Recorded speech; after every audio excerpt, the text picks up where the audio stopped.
ئێمە هاتین بۆ پارێزگای دهۆک لە سەرەتا لە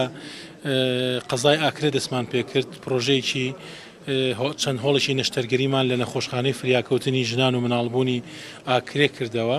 دیارە ئەو پرۆژێ لەلایەن ڕێکخراوی لەلایەن یەکێتی ئەوروپاوە دروستکراوە ڕێکخراوی ئیکۆ کە ئەوانیش هەم لە شاری دۆکیش چەند پرۆژەی تری خزمەتگوزاریان هەیە. یەکیان چەند یەکەیەکی چاودێری وردی منداڵی نەبەکامە کە لە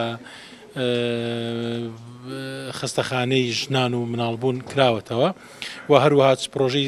فراوانکردنی نەخۆشخانەی هێوی لە دهۆک و ئێستاش هاتوین لێرە ئەو بڵین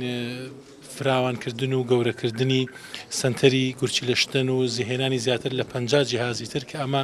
لە پرۆژەیەکە لە پرۆژەکانی وەزارەتی تەندروستی بەغدا کە لێرە جێبەجێ کراوە و هەروە دواتریش دەچینە سنتەری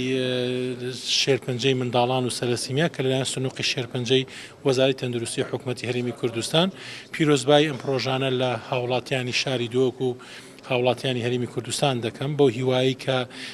سەرڕای قیرانی دارایی و سەرڕای نەهامەتیەکان کاروانی خزمەتگوزاری تەندروستی و پرۆژەکان بەردەوام بێت. سەبارەت بە نێوانی ئێمە و وەزارەتی تەندروستی عێراق ئێمە بینیشی زۆر ئاساییمان هەیە و پەیوەندیەکانمان بەردەوامە لەگەڵ وەزارەتی تەندروستی عێراق و بەڕێز وەزیری تەندروستی عێراق پێی ڕاگەیاندون کە بۆ ساڵی 2018 بەردەوامە بدەبن لە پێدانی بەشە دەرمانی هەرێم و چاوەڕێین کە لە دوای مانگیەکەوە بەشە دەرمانی هەرێم ئاسایی بێتەوە و بگات و ئەم مانگەش تەنها دەرمانی نەخۆشیەکانی فریاکەوتن و کوتانمان بۆ دەنێرن چونکە بە گوتەی خۆیان ئێمە ئەو بڕەپارەی کە لە ساڵی 2007 بۆمان دانراوە کە بڕی